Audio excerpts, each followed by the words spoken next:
Daniel Noboa consegue vitória importante no referendo do Equador, que significa, além das mudanças no país, uma questão super importante sobre a sua possível candidatura no ano que vem. Vamos discutir aqui quais foram as principais mudanças propostas no Equador, que pode refletir inclusive para grande parte dos países da América Latina. A gente tem também a renúncia do diretor de serviço de inteligência de Israel por conta da falha de segurança do dia 7 de outubro, discutir aqui exatamente quais são as repercussões, e notícias importantes da Polônia, colocando que deseja e está em negociações com os Estados Unidos para receber armas nucleares. Pois é, lembrando que a Polônia faz fronteira com a Ucrânia e está muito próximo da Rússia. Inclusive, Lavrov fala em conflito nuclear e a Rússia em possíveis respostas a essa transferência de equipamentos. Será que faz sentido? Discutir um pouquinho também, pessoal, sobre a Europa, que depois dos Estados Unidos também está discutindo no dia de hoje o confisco de bens e ativos russos, quais são as possíveis consequências, e para finalizar, a grande ofensiva da Rússia que está planejada para maio, segundo Kirill Budanov, que é o atual chefe da inteligência do país. Inclusive, a Rússia fala em humilhação para os Estados Unidos, assim como eles sofreram tanto no Vietnã quanto no Afeganistão. Será que a Rússia vai conseguir, de fato, ganhar dos ucranianos, agora que a Ucrânia tem 60 bilhões aprovado pelos americanos? Se vocês querem entender um pouco mais sobre esses assuntos, e muito mais também sobre geografia, geopolítica, atualidades, política, polêmicas, enfim, tudo para você se manter sempre bem atualizado, já se inscreve no canal, deixa seu like, compartilha esse vídeo, que eu, professor Ricardo, conto muito com a sua ajuda. Belezinha? Para quem não me segue no Instagram, @prof_Ricardo Marcílio, e caso você queira contribuir financeiramente aqui pro canal e apoiar o projeto de vídeos diários, sempre informativos, seja membro ou faça uma eventual contribuição via chave Pix, tá, galera? Que eu aprovo demais. Se você não puder, se você não quiser, seu like e engajamento tá sensacional também. Tamo junto? Então bora lá pro vídeo, ó. Seguinte. Primeira notícia importante, a gente discutiu bastante no vídeo de ontem, que o Equador estava propondo um referendo com 11 termos. Basicamente, os termos eles falavam sobre questões relacionadas à segurança pública do país e algumas questões relacionadas também aos direitos trabalhistas, a uma flexibilização das leis trabalhistas. Citei para vocês que o Equador é um país que tem hoje uma taxa de homicídio, enfim, né, bastante significativa, a gente fala de 44 por mil, quando o Brasil, que já é um país violento, está na casa de 18 a cada 100 mil habitantes, ou seja, uma taxa bastante significativa, e tem um aumento da atuação do narco, enfim, que também atua no país. Tanto que o Fernando Villavicencio, candidato no ano passado, ele morreu por conta da atuação desses grupos, e o Daniel Noboa, que é o atual presidente, inclusive declarou um estado de emergência no país, também por conta da atuação desses grupos. Então, é um país numa situação de calamidade da segurança pública. Então, ele propondo esse referendo, ele traz algumas mudanças importantes para a segurança e também ele meio que chancela a sua candidatura para o ano que vem.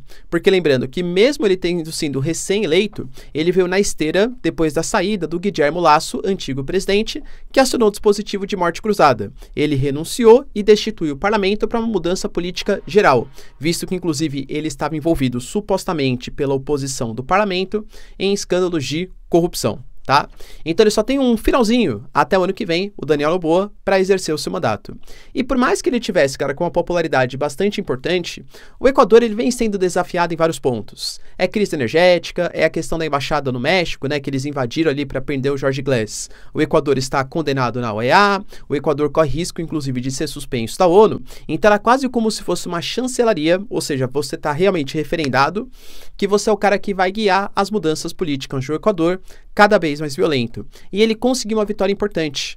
Dos 11 pontos que foram propostos, ele conseguiu, o resultado não é definitivo, tá? Tô falando das prévias aqui, vitória em 9 deles. Tudo que era relacionado à segurança pública, ele conseguiu aprovar. O que ele não conseguiu foram questões relacionadas às mudanças trabalhistas. Ele é um cara mais direita, uma direita mais liberal. E ele fala que o Equador, ele não consegue se recuperar economicamente porque existem ainda leis trabalhistas que são muito rígidas, que tentam ver, segundo ele, tá, o mercado de trabalho do século XX, sendo que existe o mundo do mercado de trabalho hoje no século XXI. Então, questões ligadas ao contrato por produtividade, por horas trabalhadas, era a mudança do Daniel Noboa. Isso não foi aprovado, tá? Mas todas as outras questões que eu tô colocando, inclusive para vocês, né, relacionadas à segurança pública, foram aprovadas. Então, isso é uma notícia importante e que, de novo, tá, Percebam como, inspirados em Nayib Bukele, de El Salvador, outros presidentes da América Latina devem vir com essa postura mais ligada à segurança pública. É natural, né, pessoal? Aumenta a atuação do narco em países como Bolívia, Equador, Colômbia, Peru, até querendo ou não, pessoal, Brasil, Uruguai, Argentina também, né? Então, um discurso ligado à segurança pública tende a se tornar bastante popular.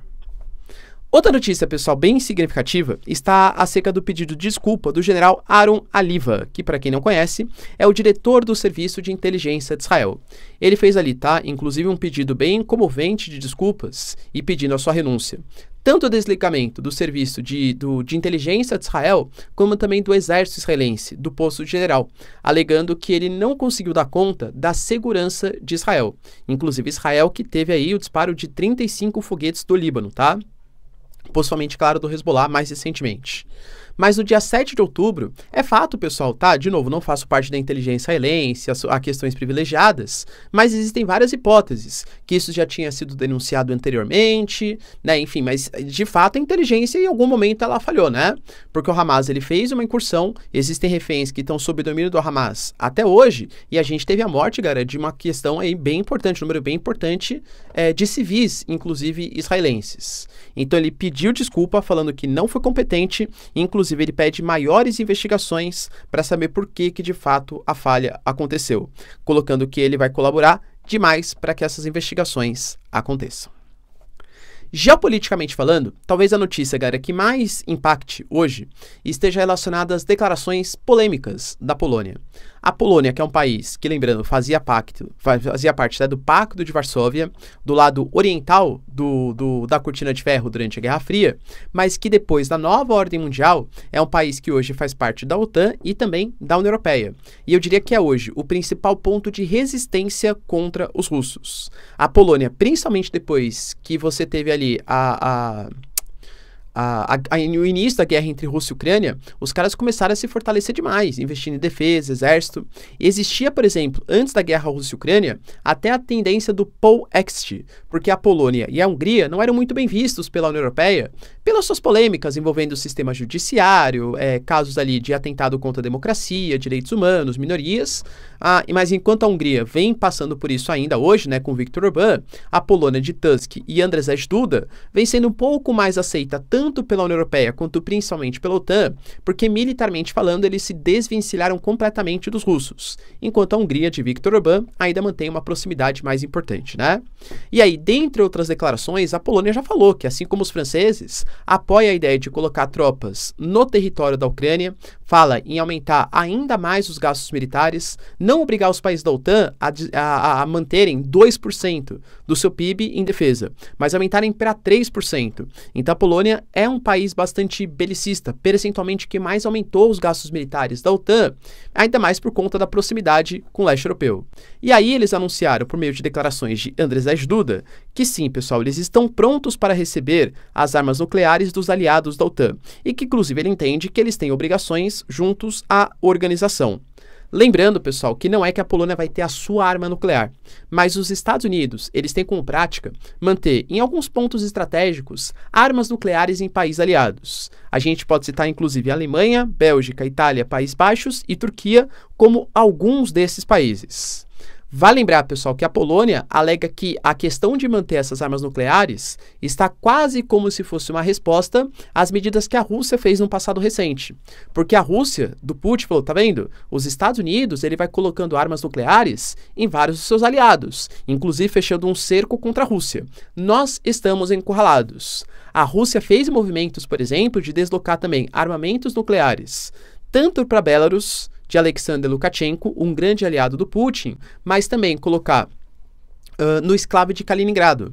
Inclusive, percebam a tensão da região. A gente está falando dos países bálticos, Letônia, Lituânia e Estônia, membros da OTAN, a Polônia também membro da OTAN, com baita investimento militar e, inclusive, querendo agora as suas próprias armas nucleares, claro, dos Estados Unidos, né, mais posicionadas ali no seu território. E, do outro lado, você tem Belarus e o enclave de Kaliningrado, que são dois grandes aliados da Rússia, ou, inclusive, a própria Rússia, com, segundo a Polônia, os seus armamentos nucleares. Então, é uma região de de extrema tensão. Se a Polônia colocar suas armas nucleares, a Rússia vai sentir que está ainda mais encurralada depois de praticamente todo o Báltico, com exceção de Kaliningrado, depois da entrada da Suécia, tal, né? Todo o Báltico está sobre membros da OTAN e a Polônia também com essas armas nucleares. Inclusive, a gente teve, pessoal, a Rússia anunciando que caso a Polônia transfira essas armas para a região, eles vão fazer tudo o que for possível para garantir a sua segurança, falando que vai tomar as ações necessárias para isso, e inclusive o Sergei Lavrov falou que não só o deslocamento dessas armas nucleares, possivelmente para a Polônia, que está sendo discutido, mas também a própria questão do repasse de 60 bilhões em equipamentos em defesa, coloca o mundo em um risco nuclear.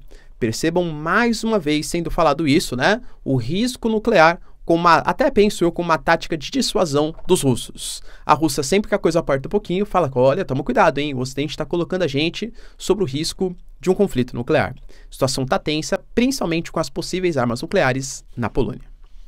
Outra notícia, pessoal, que chama bastante atenção, está ligado ao confisco de bens e ativos russos na Europa. A gente sabe que depois que começou a guerra entre Rússia e Ucrânia, aproximadamente, tá? Esses valores eles variam muito, mas a gente fala de 300 bilhões a 320 bilhões em bens e ativos russos que estão congelados. A Rússia mantinha uma série de ligações, empresas, indivíduos, até coisas que são do próprio Estado russo, investimentos no exterior, inclusive investimentos dolarizados. Esses ativos, quando começaram a guerra, eles foram sancionados, eles foram bloqueados e, segundo a União Europeia e os Estados Unidos, assim que a guerra acabar, o Putin abandonar as suas causas, né, para a guerra, os bens eles serão desbloqueados. Mas é fato que existe também uma dificuldade de financiamento para os ucranianos. Então, qual a ideia sensacional de Estados Unidos e União Europeia? Sensacional entre aspas, né? Vamos confiscar os bens e ativos russos e usar ou o lucro desses investimentos, porque, convenhamos, a gente fala na casa de 300 bilhões, isso tudo em investimento, juros, tal. Vamos usar o lucro desses bens para financiar a reconstrução da Ucrânia, ou até mesmo vender esses bens e ativos russos para financiar a reconstrução da Ucrânia. E assim como eu falei para vocês no vídeo de ontem, não se trata de questão ética e ideológica, tá? Porque quando eu falo isso, sabia, o professor ele é Roussetti, com aquelas teorias da conspiração, né, galera? Não é isso que eu tô falando. Eu tô falando do ponto de vista de segurança financeira e institucional. Sim, a Rússia errou em fazer a invasão, ferir os princípios da Carta da ONU. Pessoal, tudo que a gente já discutiu inúmeras vezes, tá? A gente tá falando das repercussões econômicas desse ato. Se os Estados Unidos e Europa, inclusive com reuniões hoje, tá? Ministros das Relações Exteriores e da Defesa estão reunidos em Luxemburgo hoje para discutir se vão usar ou não os ativos e bens congelados. Isso pode causar uma descredibilidade muito grande nas chamadas moedas mais importantes, usadas como reserva de valor para transações financeiras. Porque o motivo agora ele pode parecer justo, mas, cara, nem todos os russos que estão com seus bens congelados apoiam necessariamente a guerra Rússia e Ucrânia. Nem todas as empresas têm uma ligação intrínseca com Putin, por exemplo, entende? E mesmo que tivesse, o cara deixou o investimento lá porque ele achava que tinha algum tipo de segurança jurídica. Imagina que eu, por exemplo, vou fazer um investimento agora, será que vale a pena eu deixar tudo concentrado nos Estados Unidos ou na União Europeia, sendo que eles têm capacidade de desrespeitar a legislação internacional para confiscar bens e ativos que não são deles para vender? Cara, isso vai contra as leis internacionais de economia. Assim como você também invadir outro país, como a Rússia fez, vai contra as leis internacionais. Não é isso que está sendo discutido, tá? A questão é que talvez um erro não justifique o outro. Ou mesmo se você acha que justifique, as consequências inerentes econômicas podem ser gravíssimas para os Estados Unidos e na União Europeia em questão de perda de credibilidade. A gente teve, inclusive, galera, a própria Rússia falando que isso prova como as atuais moedas utilizadas como reserva de valor, elas são extremamente tóxicas e não confiáveis.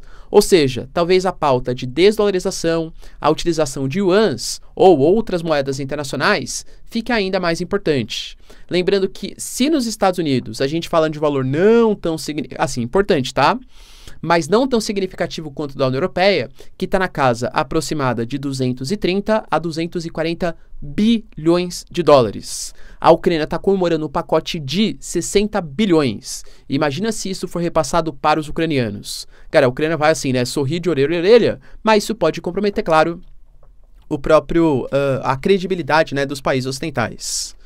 Quando a gente pega alguns congressistas americanos, eles também ficaram divididos sobre essa questão. Inclusive alguns falando, os Estados Unidos está financiando uma guerra lá do outro lado do mundo, enquanto a gente tem, por exemplo, o governo Biden com uma inflação que aumentou 20% só durante o seu governo, enquanto temos problemas fronteiriços. A Ucrânia é um país envolto em casos de corrupção, enquanto tem outros políticos que falam que, na verdade, isso é um investimento em longo prazo dos Estados Unidos, porque está havendo um crescimento do que eles se autodenominam, né? Como um eixo mais importante aí, com Rússia, China, os iranianos, enfim, eles estão crescendo e combater o avanço deles é importante no momento. Um dos congressistas, inclusive, chegou a falar que os Estados Unidos agora, acho que foi o Mike Johnson, inclusive, tá, que é o presidente da Câmara, falando que se os Estados Unidos não conterem a Rússia agora financiando a Ucrânia, a Rússia pode expandir para os Bálticos, pode expandir para a região da Polônia, pode ir para a Moldávia, para a Geórgia, para outras posições, numa situação muito parecido com 1939. Ou seja, pelo menos ideologicamente falando, eles veem que o apoio à Ucrânia é mais uma contenção para um conflito de escala internacional. E aí, pessoal, vocês concordam com essa visão? Inclusive, para finalizar o nosso vídeo, notícia importante sobre declarações de Kirill Budanov. Para quem não conhece, o Budanov, ele é o grande chefe da inteligência ucraniana.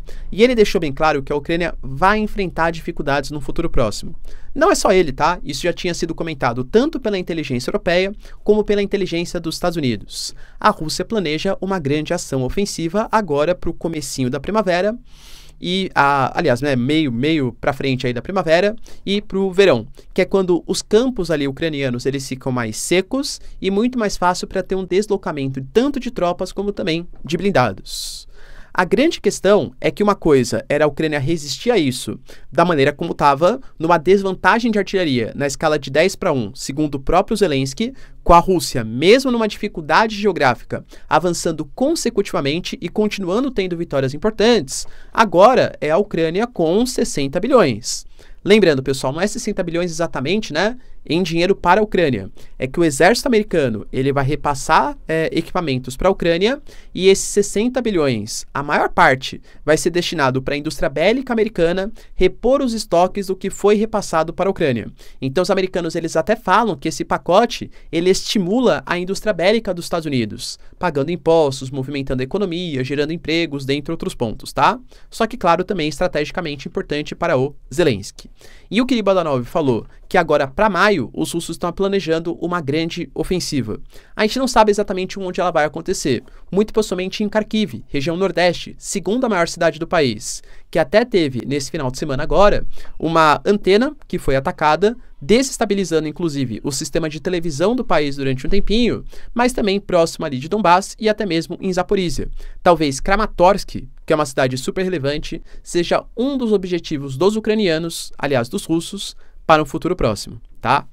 E aí, claro que essa defesa, esse dinheiro dos Estados Unidos, ajuda a tentar conter isso. Só que, segundo a Rússia, é mais uma humilhação para os Estados Unidos. Segundo a Maria Zakharova, o próprio Medvedev, o Peskov, todos que são porta-vozes aí da Rússia, eles deixaram bem claro que a situação não muda no campo de batalha, a Rússia está muito bem preparada e é fato que a Rússia anunciou recentemente a convocação de mais alguns batalhões, a convocação de mais exércitos, está gastando 6% do PIB no setor militar e está no momento de vantagem estratégica. Talvez, né, esse dinheiro dos americanos ajudem a conter um pouco o processo. A gente tem que ver como que vai se consolidar no futuro próximo. Talvez a região mais difícil seja Zaporizhia, porque quando os ucranianos eles prometeram uma contraofensiva, os russos montaram uma série de defesas, com campos minados, enfim, que agora para atacar também, claro, né, que tem uma grande dificuldade. A Maria Zakharova deixou claro, pessoal, que os Estados Unidos eles vão ser humilhados e que esse envolvimento numa guerra híbrida com a Rússia vai resultar em uma derrota tão grave como a que os americanos tiveram no Afeganistão e também no Vietnã. Lembrando que se de fato os americanos não conseguiram conquistar o Afeganistão, eu diria que talvez não seja um bom exemplo histórico da Maria Zakharova, visto que os soviéticos também tiveram uma gravíssima derrota no Afeganistão. Aliás, o Afeganistão que é conhecido como o cemitério de impérios. Nenhum grande império que tentou dominar a região conseguiu dar muito certo, convenhamos. E a gente teve também, pessoal, a própria Maria Zakharova colocando que essa verba que foi mandada pelos americanos só mostram como os Estados Unidos não se importam com os ucranianos, porque é dinheiro que vai ser repassado para que os ucranianos morram ainda mais tempo contra os russos, e isso só vai ser importante por conta da política, segundo a Maria Zakharova, tá? Essa verba foi aprovada para que os democratas tentem convencer a população que todo o dinheiro que já foi despendido com os ucranianos não foi um dinheiro à toa, que ainda existe chance de vitória, quando na verdade não existe. Para mim, parece que os russos sentiram um pouco, tá? Não quer dizer, claro, que eles vão perder, a Rússia ainda vejo com uma posição de vantagem estratégica. Mas pelas palavras do Medvedev, do Peskov, da Maria Zakharova, do próprio Lavrov, que fala em risco nuclear, parece que a Rússia sentiu um pouco esses 60 bilhões de dólares para a Ucrânia. E aí, pessoal, existe algum tipo de chance de mudança dos rumos do conflito? Deixa aí nos comentários, quero saber sua opinião. No mais, se vocês curtiram o vídeo, tamo junto, beijos, abraços e tchau, tchau.